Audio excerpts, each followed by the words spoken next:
Hi again everyone, we only have two very short pieces to look at in this video, but they are both very profound. So I hope it is going to be a short one, but I do want to go on to explain them in quite a bit of detail because I think they are both crucial. Now again, I do want to make this a short video, so we are going to not waste any time, but if you can subscribe, please do. And do remember, this is not financial advice. Do your own research and make sure you only take this as entertainment and opinion. So I'm going to jump straight in, and the first piece is very recent. It's coming from the user on Twitter, Nathan G, and of course that is Nate Daddy. He did have to change his username, and now it's Daddy Jr. 2.0. So yep, they literally needed an $11 drop to get it to the max pain, and guess what? They got it. They dropped the stock 32% in 2 days to get the exact max pain they needed. And that is in reply to Matthew Hayes' tweet, which says this: so basically the crime syndicate needs to get this one to 23 by any means necessary. That's only an $11 dip this week to get to max pain. And you know, $11, again, 32%, is that a small amount? No, it's a very, very large amount. And again, they will probably try, and probably have tried to justify this one by saying, well, AMC saw this massive spike up. And that is all well and good, but realistically, guys, we know. And again, it is pretty funny, and I don't mean in an amusing way. It's just pretty farcical that they were able to get AMC down to this level.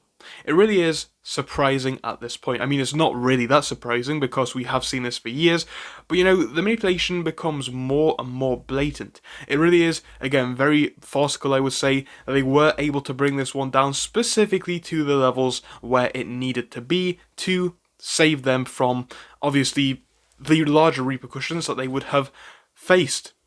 So that's the first thing that I wanted to look at. Now the second thing is a lot older. That was posted, I believe it was yesterday, but this one's coming all the way from back in December of 21, but the piece is still very relevant. Now, to get the wider context, we're going to read the original tweet, then the retweet afterwards. So it was posted by Stick2Stocks on December the 8th of 21, as I said, and it says this: one thing people fail to mention is this: with a larger float, there's a larger amount of shares shorted in AMC. Just going off the self-reported data, again at that time, it was apparently 90 million-ish. Short side losses will compound rapidly when we melt up again. And it says every dollar rise is 90 million, that's almost, $90 million, so you can see $10 is almost a billion. Now those figures, you know, obviously all of the data from this point on really has all changed because we're seeing higher figures regarding the short interest, even confirmed by the self-reported Ortex. And again, these figures down here, who knows what we are actually looking at, because we just don't know if synthetics exist or anything like that. But really, it's very, very true, right? As the user then goes on to say, which is called Dear Lucre, I believe, who says this: so this is a type of math apes need to do. Every $10 rise is about $1 billion for the short sellers of course, losses. It costs nothing for us to hold on to that, and the market is crumbling around. The Fed's weakening, and the policy tools shambling, and we are, of course, going to be looking at some wider market data in a different video later on, so not paying too much attention to this right now. But yeah, the figures definitely do add up, so do not forget that. And again, it comes back to that dip, you know, as Nathan posts, that 34% roughly dip that we saw from $34 exactly almost, all the way down to the $23 mark. A lot of people are talking about that and how we've done it. Okay, so we have dipped, fair enough, but my question is, and it is one of the things which I want to leave you guys thinking about towards the end of this video, but it's definitely a key question to ask.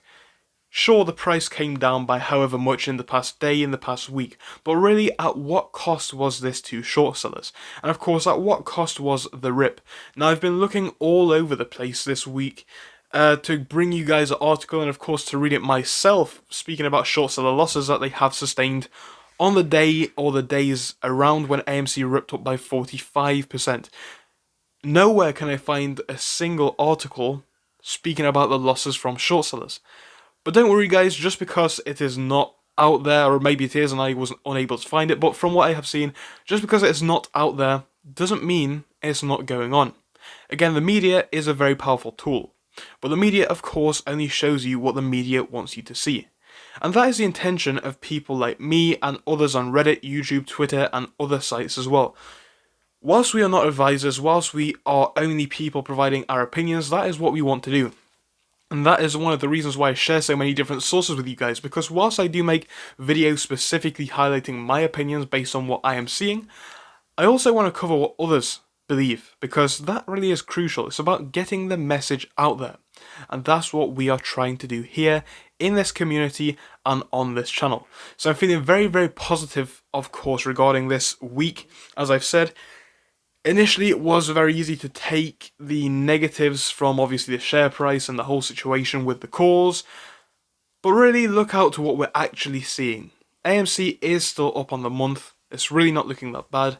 And again, the question now is, what is happening to the short sellers? What are the losses that they are suffering on the other side? Because again, self-reported data, we only hear about what they want us to see. But I do believe it is the case, and it is just my personal opinion here, but I do believe it is the case that this cannot go on forever. And as we saw initially, even this week, with the massive green candle followed by the halt, this can't go on forever. And it really is unsustainable for them. So we will have to see what happens both into the next week and into the future. But as I've said before, I don't care when it happens. It could happen tomorrow, it could happen in 2 years. I will hold for as long as it takes, because I personally believe, in my own opinion, nothing more, but I do believe AMC is a company worth more than what we have seen as of yet. So with that being stated, guys, I do appreciate you joining me for these videos, especially on a Saturday.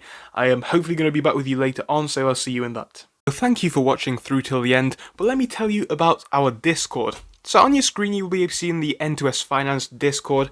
Obviously it is split into multiple sections. Basically at the top we have updates from me and all that kind of good stuff. If you scroll down a bit further we have the main sections where we focus on cryptos, SPACs and other hot stocks including penny stocks, even stable growth stocks as well, and we even have a special AMC GME chat. If you scroll down you can see some research and DD from the community. We also have funny memes and you can see actual contributions from members down here. And again, if you do join us, it is completely free, link is down below. But if you do want to become a Patreon, you will actually get a pink sticker which will be displayed on your name. So your name will come up in pink as mine comes up in red down here, and that will show that you are a Patreon. But other than that, guys, you can join completely for free down below. You do not have to pay anything if you do not want to.